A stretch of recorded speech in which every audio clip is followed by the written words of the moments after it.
Салам достор, назарыңыздарда Аралаш медиа. Бүгін сіздерге девятая жизнь Луи Дракса деп аталған қызықты тасманы қысқаша баяндап бермекчимин. Видеоны улантабыз. Тасма Луи аттуу 9 жашар баланын аскадан кулап бара жаткан жеринен башталат. Бул Луи аттуу бала төрөлгөндөн тарта эле ар кандай кырсыктарга кабыла берчү. Бир жолу анын үстүнө чырак түшүп кетип, бирок Кудайдын буйругу менен аман калган эле. Бир аз чоңойгондо токко да тартылып, кыскасы жыл сайын эле бирден кырсыкка кабылып, бирок эми минтип 9 жашка чыкканы турат. Ал туулган күнүндө атасы жана апасы менен бирге жаратылышка чыгып эс алышып, бирок ал күндүн да аягы аябай кайгылуу болуп калды. Ал жерге тик учак менен куткаруучулар келишип, бактыга жараша кулап кеткен Луини суудан таап чыгышат. Бирок Луи аман калабы же жокпу, аны азырынча эч ким билбейт. Албетте Луинин апасы Натали кайгырып отурат, бирок анын атасы Питерден дайын жок. Сыягы полициялар болжолдогондой Луинин атасы мындай окуядан кийин качып кеткен окшойт. Луини тезинен жандандыруу бөлүмүнө алып келишип, бирок эң алгач эле оң жыйынтык болбоду. Луи дээрлик 2 саат бою жансыз жатып, акыры дарыгерлердин үмүтү үзүлгөндө таң каларлык окуя болуп, Луиге кайрадан жан киргендей болот. Дарыгерлер ыкчамдык менен чара көрүшүп, бирок бала комага түшүп калат. Ошентип ал көзүн ачабы же жокпу азырынча эч ким айта албайт. Бул иш ошондой комага түшкөн адамдар менен иштеген дарыгер Паскалга жүктөлөт. Албетте ал эң алгач эле окуя кандай болгонун, бала кантип аскадан кулап кеткенине кызыгат. Натали болсо баласы Луи жөнүндө айта баштап, ал төрөлгөндөн тарта эле аны ар кандай кырсыктар тооруп келет. Анан да Луи башка балдарга окшобогон өзгөчө бала болду. Ким гана болбосун чоң киши болсо да Луи менен тил табышуу кыйын болчу. Ошондуктан Натали баласын психолог Аланга дагы алып барып жүрдү. Алан 9 жашар Луи менен сүйлөшүп, анын тилин тапканга аракет кылып, Луинин кээ бир жооптору Аланды таң калтырып жатты. Дарыгер Паскал Луи менен сүйлөшүп, ал Луинин апасы Наталиге комада жаткан адамдар өлүк адамдай болуп жатканы менен алардын аң сезими биз сүйлөгөн сөздөрдү угушат деп айтат. Ошол эле учурда инспектор Луинин окуясын изилдеп жаткан учуру дарыгер Паскал дагы Натали менен көбүрөөк убакыт өткөрүп, көбүрөөк сүйлөшүп, бардык болгон нерселерди билгенге аракет кылып жатат. Ал эми комада жаткан Луи ар кандай түштөрдү көрүп жатат. Бир жолу ал атасы Питер менен бирге чоң аквариумга барышкан эле. Ошол жактан Питер мурунку жубайын жолуктуруп калат.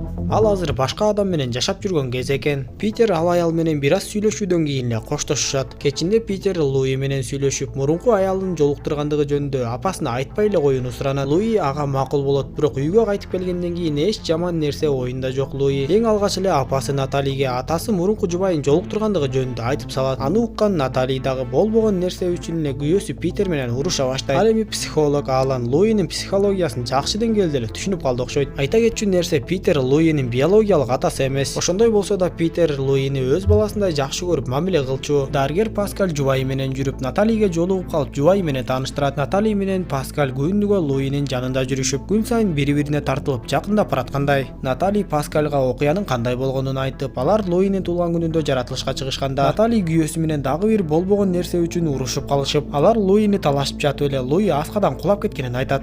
Ошол жерден эле Натали ыйлап баштап, Паскал болсо аны сооротуп, күтүлбөгөн жерден эле Натали Паскалды өп жиберет. Дал ошол учурда Луи ойгонуп терезеден карап турган эле. Көзүн ачкан Луи атасы жөнүндө бир ооз сөз айтканга жетишип эле кайрадан эстен танат. Эми Паскал Луини карап ооруканада түнөй баштады. Бир жолу түндө ал уктап кетип коркунучтуу түш көрөт. Ал түшүндө оорукананын бир бөлмөсүндө балырларга оролгон адамдын жатканын көрөт. Ошол эле түнү ага Натали телефон чалып, аны тезинен үйгө келүүсүн суранат. Паскал Наталидин үйүнө келсе, Натали ага бир катты берип, менин күйөөм Питер үйгө келген окшойт. Үйдө ушул кат пайда болуп калыптыр деп айтты. Ал катта болсо Паскал менен Наталидин ортосундагы жакындык мамиле жазылган эле. Алар бул катты Питер таштап кеткен деп эсептешип, дароо эле катты инспекторго беришет. Наталидин коопсуздугу үчүн деп Паскал ага ооруканадан да бөлмө алып берет. Эми Паскал баягы Луинин психологуна барып, Луи жөнүндө маалыматтарды сурай баштайт. Алан болсо ага Луинин таптакыр башкача бала болгондугун айтат. Паскал кайрадан жумушуна кайтып келсе, ал жерге анын жубайы да келип калган экен. Көрсө ал дагы бир катты таап алып, аны ачып окуп алыптыр. Ал катта Паскалдын аты аталып, сен менин апаман алыс жүр, болбосо мунун аягы аябай жаман болот деп жазылган эле. Мындай көрүнүштөн кийин Паскалдын жубайы дагы ага таарынып кетип калды. Ал эми таң калыштуусу, бул катты Луи жазгандай. А бирок Луи комада жаткандыктан мындай нерсе мүмкүн эмес эле. Анан да Паскал инспектордон Питер Луинин өз атасы эмес экендигин угат. Ал дароо эле Наталиге барып, ошол жөнүндө ага айтып, анан да сенин Питерге чейин дагы адамың болгонбу деп сураса,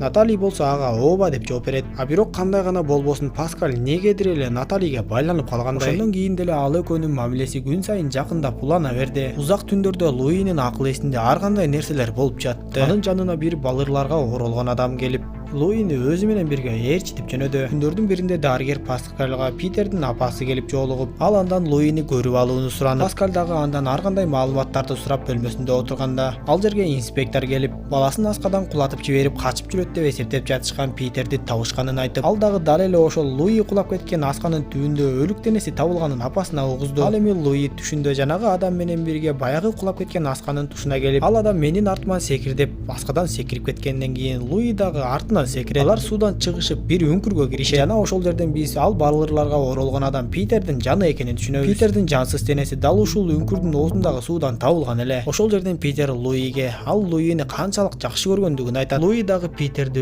өз атасын көрбөсө да өз атасындай эле көрүп жакшы көрөрүн айтат. Ал эми полициялар Питердин балырга оролгон денесин тазалап, эги ошол күнү бул таң калыштуу үй бүлөдө эмне окуя болгонун аныктай албай жатышат. Түндө иш ордунда отуруп уктап кеткен Паскаль жанындагы кызматкерлерден мени эмне үчүн ойготуп койгон жоксуңар деп сураса, кызматчы кыз аны бир канча мүнөт мурун эле ары бери басып бир нерсе жазып жүргөндүгүн айтты. Таң калган Паскаль видео камерадан өзүн карап, чындап эле уктап калгандан кийин ордунан туруп баракка бир нерселерди жазганын көрдү. Ал жөнүндө инспекторго айтып, анан да дагы бир таң калыштуу нерсе, ошондой учурда Паскаль катты сол колу менен жазыптыр. Ошондо таң калган Паскаль көрсө буга чейинки каттарды бүт өзү жазганын түшүнүп, Луинин акыл эси аны башкарып жатканын түшүндү.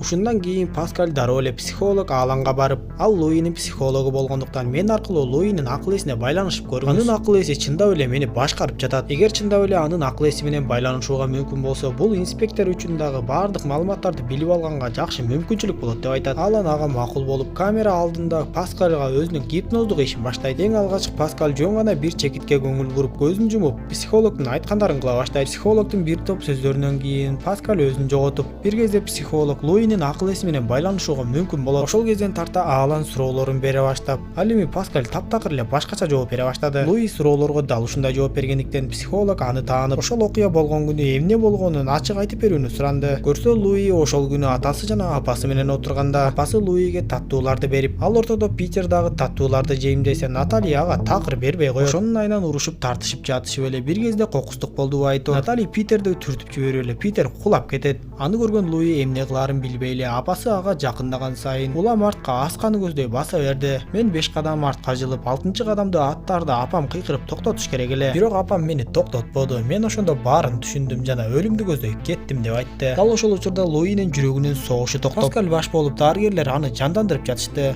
Жана ошол учурда баардыгы түшүнүктүү болуп, көрсө Луинин апасы жанагы таттууларга уулуу заттарды кошуп коюптур. Көрсө буга чейинки кырсыктардын баардыгы жөн жерден болбой, анын баардыгы Наталинин кылганы экен. Наталинин мындай кылыктарынын себеби ал бул баланы ката деп эсептейби, же дагы бир башка түшүнүксүз себептери барбы айтор. Наталинин кыңыр иштеринин баары эми ачыла баштады. Кыскасы, Натали өзү дагы психологиялык жактан жабыркаган адам окшойт. Арадан бир канча убакыт өтүп, Натали Паскальдан боюнда болуп калганын түшүнөбүз. Ал эми каарманыбыз Луини буга чейин 9 жолу өлүм тооруса дагы Кудай аны аман алып калды. Ал узак убакыттан кийин кайрадан көзүн ачып, бул жарык жашоого кайтып келет. Тасма ушундайча соңуна чыгат достор. Видео жаккан болсо мага жакты белгисин басып, досторуңуз менен бөлүшүп койгонду унутпаңыз. Видеолорду дагы да тез-тезден чыгарганга аракет кылабыз. Саламатта болуңуздар.